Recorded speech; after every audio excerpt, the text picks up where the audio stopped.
Then let's go again.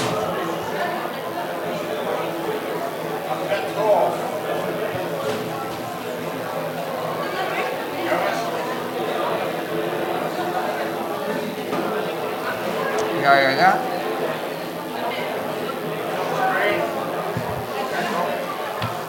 Ah, oké. Ja, we zijn er. We zijn er.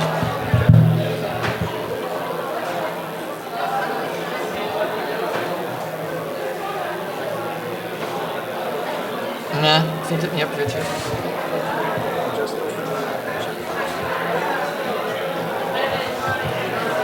Says 8:45.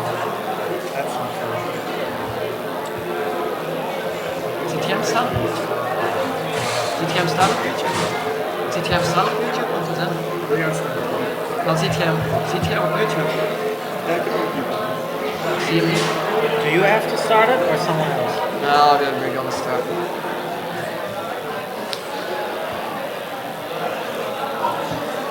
So, welcome to the Q&A of Cut Off. It was a movie that got under my skin, and where normal people were doing extraordinary things, and we have our guest with us, Christian Alvart. Thank you for coming here, and congratulations with your movie. It's a pleasure. So we know that you read the book, like all of it at once, but when did you decide you wanted to make this movie? When there's a long scene where a young woman has to cut open a body, and when I read that scene, I knew I wanted to make the movie. That's my favorite scene in the film, and that was also the casting scene to find the right actress, because it's the main new and fresh idea in the film. Yeah, it's very well specific. So it's something that's what I mean when it gets under your skin. That's what stayed with me, at least. So why is it your favorite scene? Because can we turn one off? Because you learn so much about the subject matter that's very taboo usually, and it's not a superhero or even a professional doing it, but it's one of us, you know. And I like the character a lot. She's very punk rock, you know, that girl. So when I read the script, I know this actress that's now in the movie. I know her for a long time, and when I read it, I saw her more and more in that film. So that was my... So that means you're punk rock or you're a metalhead as well? Yeah, not only, but yeah, mostly. A great metal coming from Germany. So it was based on the book, but how close did you stay to the book? The feedback is killing me. Yeah. I think we stayed very close, but we also threw a lot out. But what's in there is very close to the book, except for the first maybe 15 minutes that I completely had to come up with, because it doesn't make any sense the way, after we threw out the Danny and all these storylines, we had to come up with something new. And also, there was never a scene in the script where father and daughter have a scene together until the end. So I was missing that a lot, and you know, he has a daughter that's not living with him, and I have the same situation, so I wrote it from experience. Okay. So all of your actors, we know their faces, we've seen them in movies and TV series, except for one, the assistant. So can you tell us a little bit about the casting process and why you chose an unknown actor for that part? So Moritz Bleibtreu, who is the professor, he's very famous in Germany. He's one of the most famous actors. He was in Run Lola Run and The Experiment, in World War Z, ton of movies. And when I finished the script in the middle of the night, I didn't even check for errors. I sent it to him, because for years we were looking for a movie together. And the next morning he called me and said, I'm going to do the movie. So that was the fastest casting in my life. And then we needed someone who the audience does not know, because the assistant is very much a riddle. We don't know if he's good or bad, if he's clumsy or just pretending. So I wanted to find someone who's totally unknown, and we did the casting with lots of actors. And Moritz was there for the casting. So he played the professor all the time, again and again and again, until we found the right chemistry. And that guy was just great in the casting. It was really, really, like you see in the movie, it was just a big surprise. Is that something you feel is lacking in a lot of films? Because directors will usually choose well-known faces, and struggling new actors often don't get a chance to be in a movie like this. So is it an experience you'd like to repeat? Yeah, hello? Yeah, it's very hard because obviously the distributors and the television network, they want the famous faces to get the audience in. And so it's very hard. Even Linda was very hard to cast because she's very famous for art house films, for small little indie movies in Germany, but she's never done a Warner Brothers big movie. So it was very hard. It took me many years to convince everybody to get her. But they didn't care about the assistant so much, so that was fine. But yeah, I recently made a Netflix show called Dogs of Berlin, and I was very happy that Netflix did not care about getting stars. You know, they just wanted the best actor for the roles. So we put the lead actor in Dogs as very unknown, and he's the lead. And that was just great because he's a very, very interesting guy. And so I think times are changing a little bit. We have been hearing that a lot about Netflix, about the creative control directors get. So your experience is similar. Yeah, I mean, it's getting more and more normal because Netflix is not a baby anymore, you know, so they're growing up. So it's getting more and more normal. But so far my experience has been great, and especially with the casting. I mean, they have their own taste, but they didn't care that Felix, who's the lead, was unknown. So, you know, it was more difficult with a cutoff in that way. So I'm getting killed up here. Many directors, or some directors, prefer movies that are screened definitely in cinemas and not on Netflix. Do you have the same kind of feeling, or do you really think that Netflix actually is a better choice? No, it's definitely not better. It's just different. Mm-hmm. I mean, I always want to see the theatrical experience.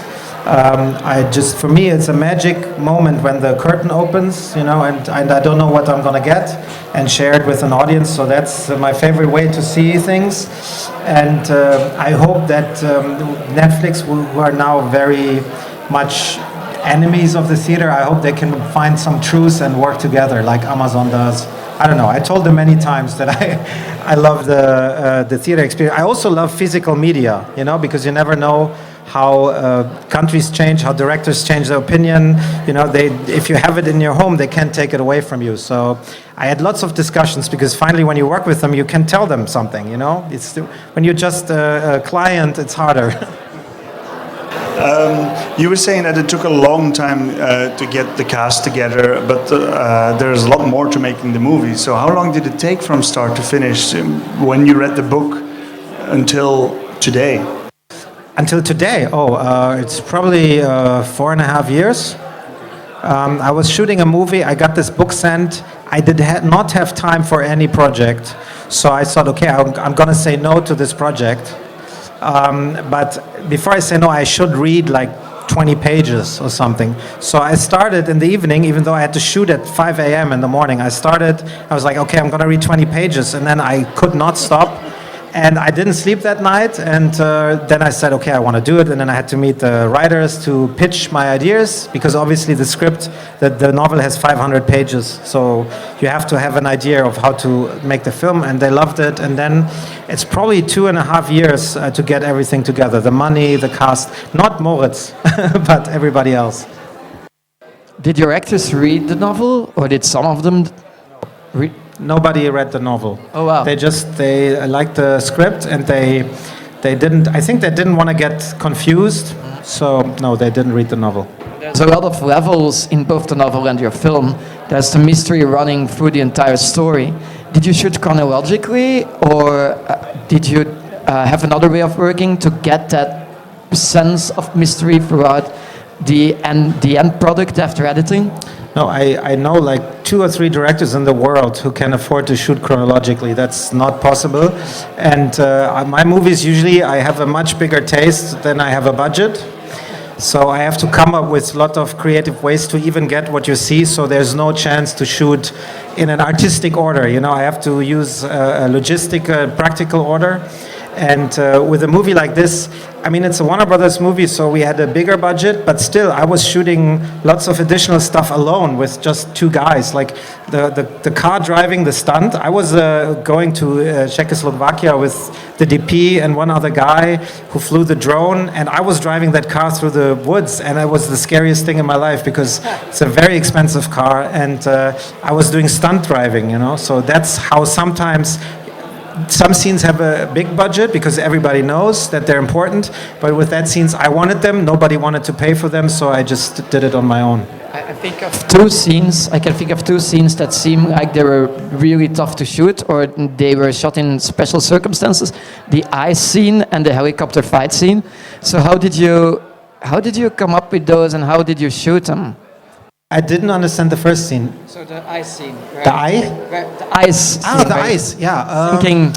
Okay, so the ice scene is classical movie magic where it was very cold when we shot the film, so we could not.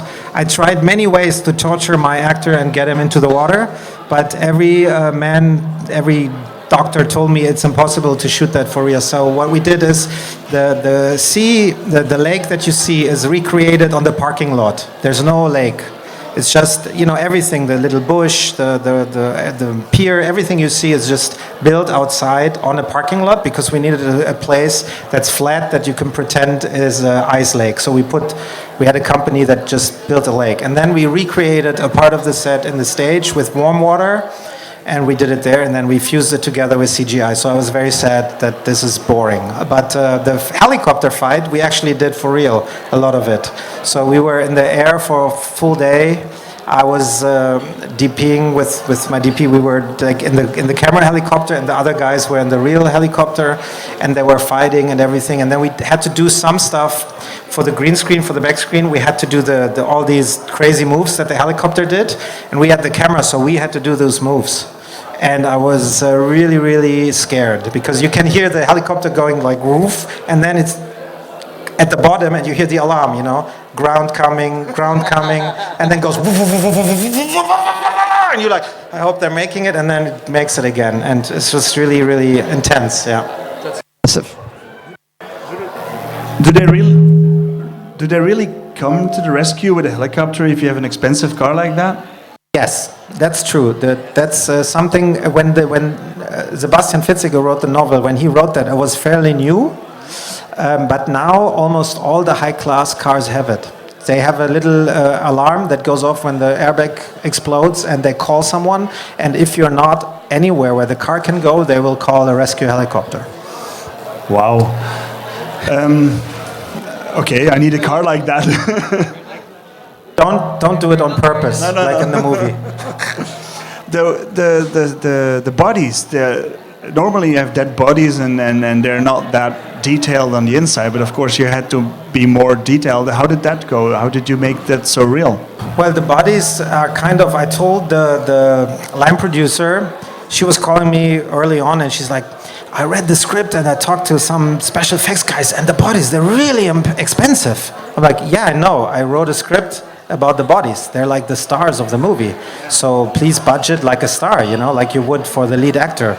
And she's like, yeah, but they're really expensive. They told me they're really expensive. And yeah, we changed the line producer. So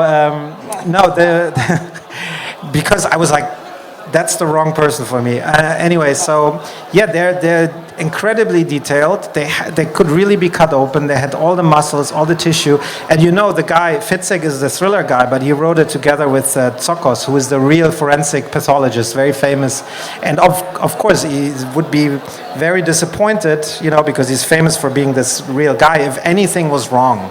So I went to see a lot of real forensic pathologists. I went to him. I saw a lot of different cases, dead bodies. I saw the whole thing many, many times. I took photos, and I really learned the whole thing. I sent a few actors there. Moritz wouldn't go. He was scared. It's funny because he looks so professional in the film, but he was the only actor who did not go because he was too scared. So yeah, when he came on set to visit us and check that everything is right, he thought that with a woman in the beginning with the hands cut off, he thought that we found an extra who had no hands for like a minute. So he walked up and he sees bodies every day, maybe 50 bodies a day. So he walked up, he's like, how did you get that woman? How did you find her? I'm like, she's not real, you know, she's a puppet. And then he went closer and he was like, oh yeah, I see. So some people were real, that's how he got confused, because some are real extras that have applications, but we have like 2 or 3 hero bodies that you could cut open and every organ was there. Oh.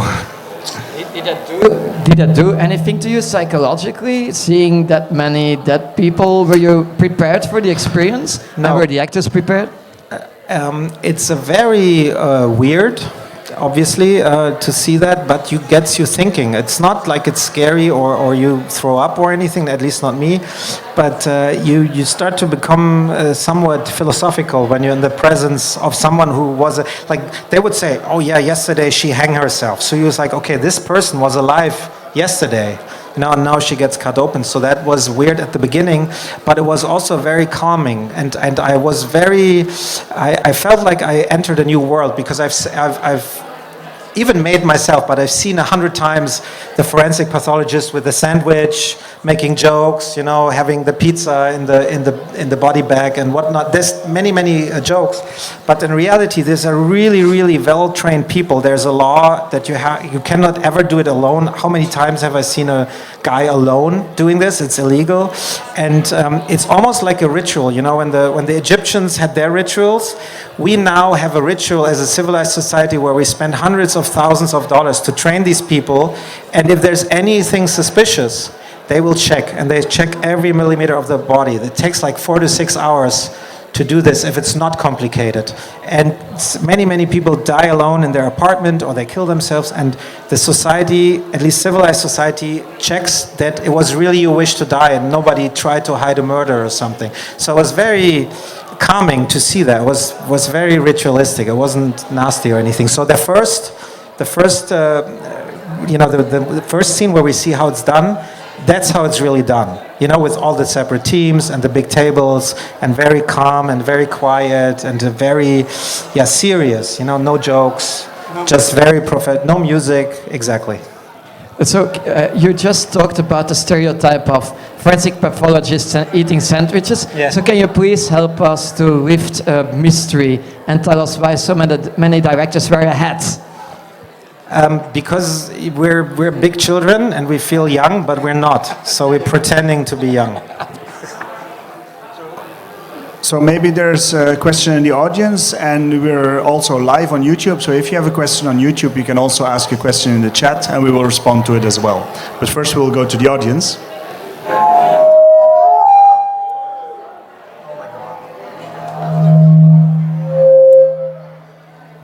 What's going on?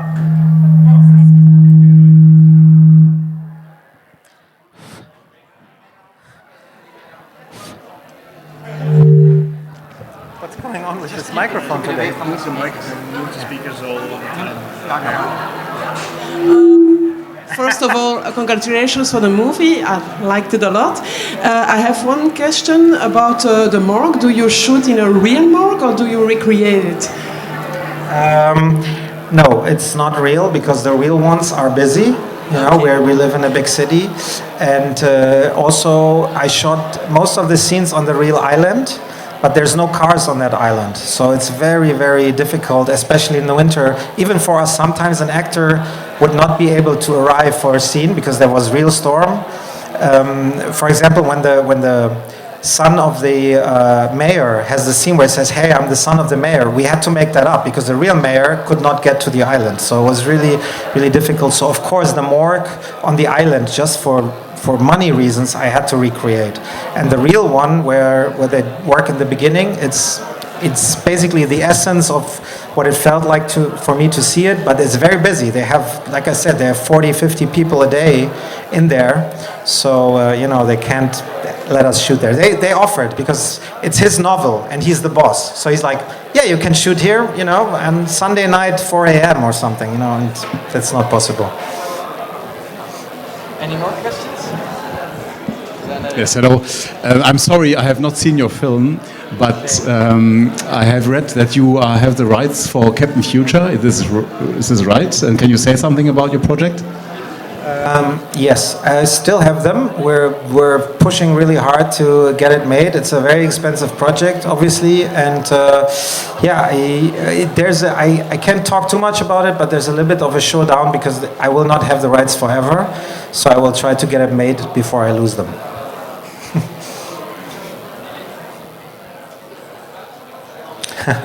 So,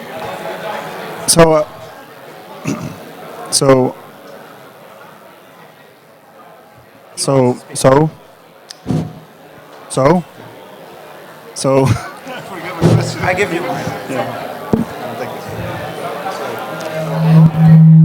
That's the dangerous one. yes? Okay. yeah, but we were switching because...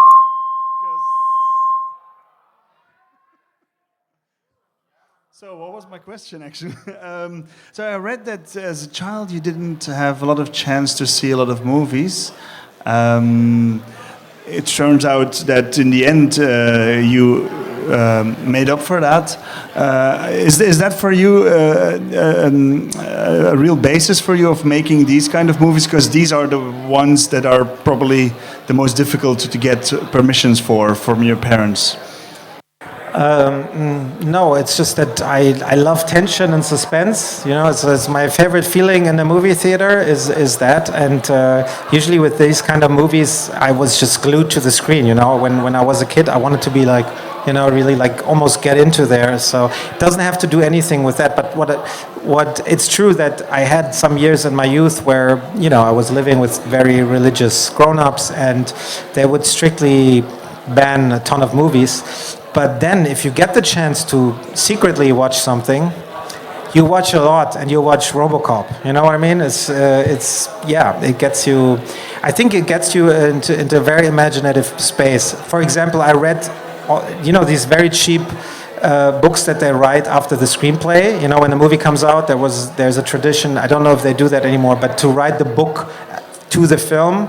And I bought this so I knew the story and I could pretend to my friends that I've seen the movie, you know, and then we would discuss, how did you like how you did that scene? And so I was pretending a lot, basically lying, to be honest. And I read like the cinema magazines, and after a while, I knew I was the biggest expert in the school, but I had seen the least movies, you know? And so sometimes I would even ask my friend to record an audio tape of a film. So I would listen to the audio tape and imagine the movie. So I don't know if that wasn't helpful in the end, you know, because I knew a lot about how movies get made, who's making them, the directors, just because I couldn't watch them. You probably used a lot of your own fantasy then to fill in the gaps or the visual gaps. Hello? Yeah. Yeah. It's 3 tries to say yes. So, having become a director, I don't know how many people were aware of the fact in the end that you grew up reading books instead of watching films. And once you became a director and you got more famous, how did people react? How did the people react that knew that you weren't raised on movies but on books? That's when I was 15. I changed my private situation and moved to my mother, and I watched like 3-4 movies a day, sometimes in a theater, like in a festival, like leaving the theater, just going right back in, watching everything many times. So it's not true about all my youth, you know, it's only very young. And I didn't tell them in the beginning, you know, I tell now because I'm 20 years now a director, so you know, who gives a shit? But in the beginning, I wouldn't tell this story. German genre cinema is on the level that your film isn't all well known in the entire of Europe or even the US. So do you think, what should German directors do or German producers do in order to become, or to make sure that other people know the quality of films that are being made in Germany? What steps should be taken in order to get that recognition? I mean, it's not that there are many movies and you just don't know them. You know, it's just that there aren't many movies in that level with that budget. I'm very lucky now that after so many years, I have the trust from people like Warner Brothers who let me make a film like this, because in Germany usually what gets the money is a romantic comedy or some bestseller novel history, you know, about the Nazis or something. You know, that's what usually gets made. So it's very rare. There are some young and interesting filmmakers there, but they have to fight so hard to even get their film made. And I think if the film gets made and is good, then the world will see it. I made a film in 2005 called Antibodies, and that movie, I thought no one's going to see it outside of Germany. It was a very cheap movie, and I was like, okay, let's just do this just for us, and I don't care about the world, and I will do an English language film later. And then everybody saw it, and a year later I was meeting, you know, like Renée Zellweger, Bradley Cooper, all these people. So I think you just have to make a good movie. You don't care about afterwards, you know, but it's very hard because, they don't trust you with the budget for this. You've done English movies before.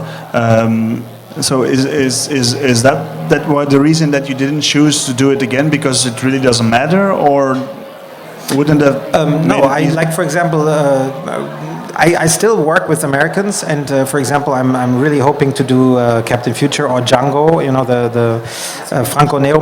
That will be in English, and I'm very comfortable shooting in English.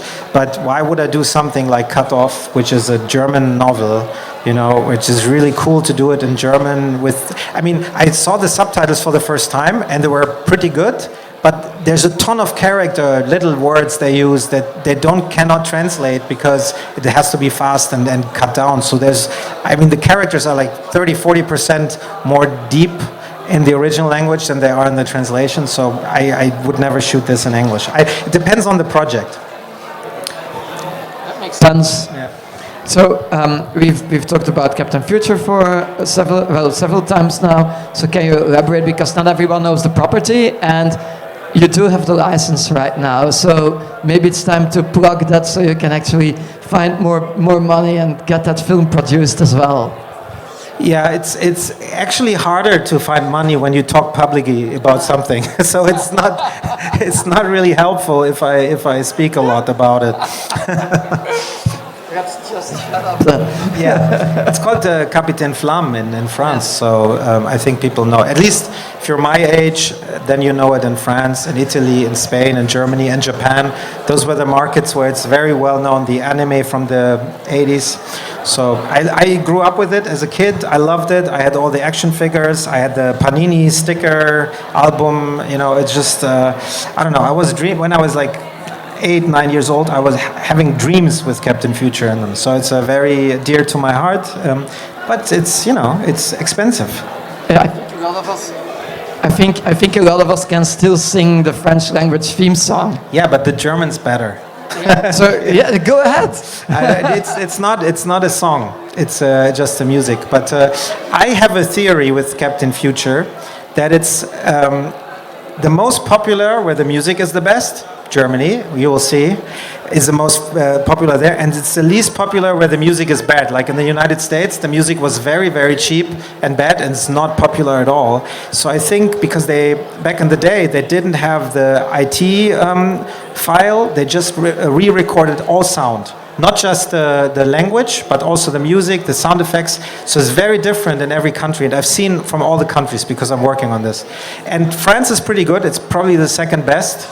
But, the ones that have the best music, it's the most popular. In Germany, the music is phenomenal. Every 10 years, some DJ makes a new version of it, and it goes in the top 10 again because it's so great. We will definitely check that out. I'm out. I'm never out, but I guess we'll wrap up the Q&A. So thank you for coming. Thank you for sharing some time with us. We apologize for the sound quality and the mics.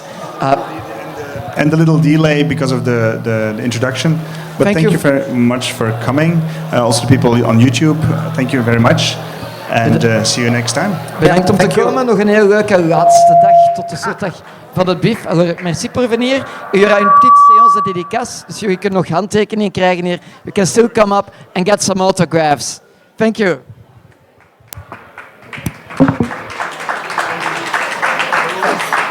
It's yeah, was good.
Okay, so it's the other way around on this one.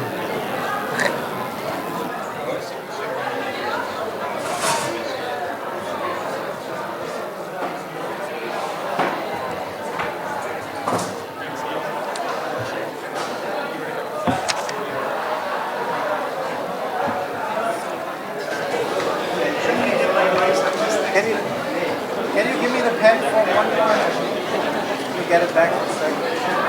What's for you? Patrick with like him? With CK?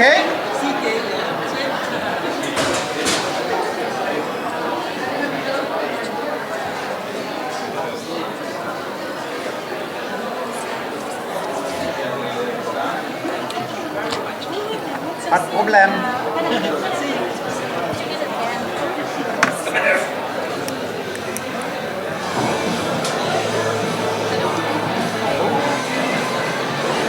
Oh, they don't have the title.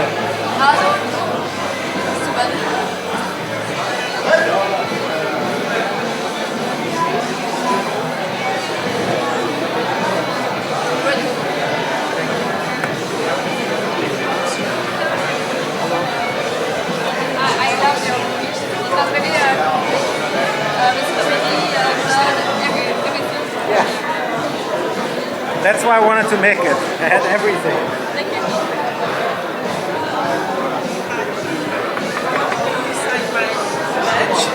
Oh, but this wouldn't work on the badge. Do you have? Oh, maybe I can. You have to have the silver one. Get in.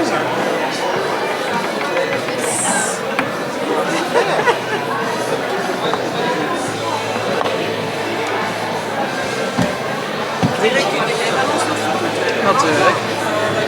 Is that okay? Is it okay if she's asking if I can take No a picture? problem, yeah. I get up.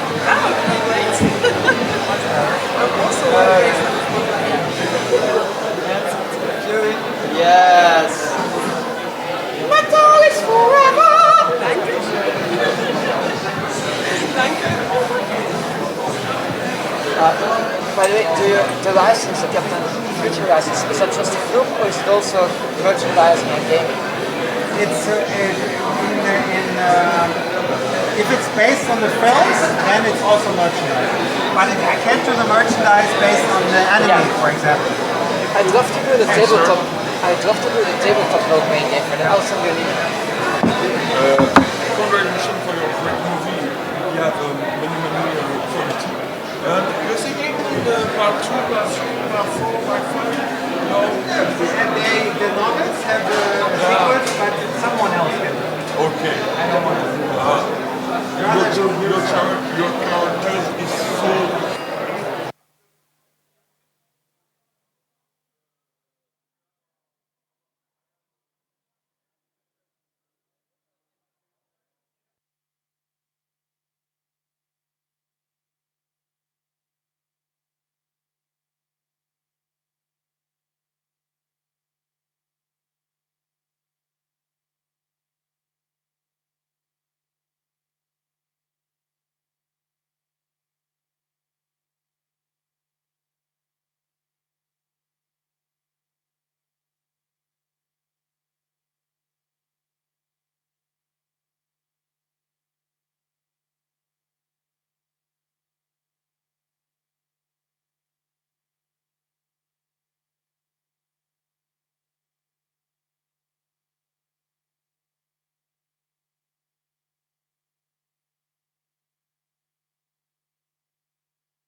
I hope so much to see the project.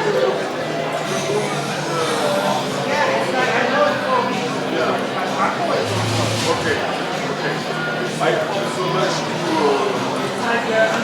to.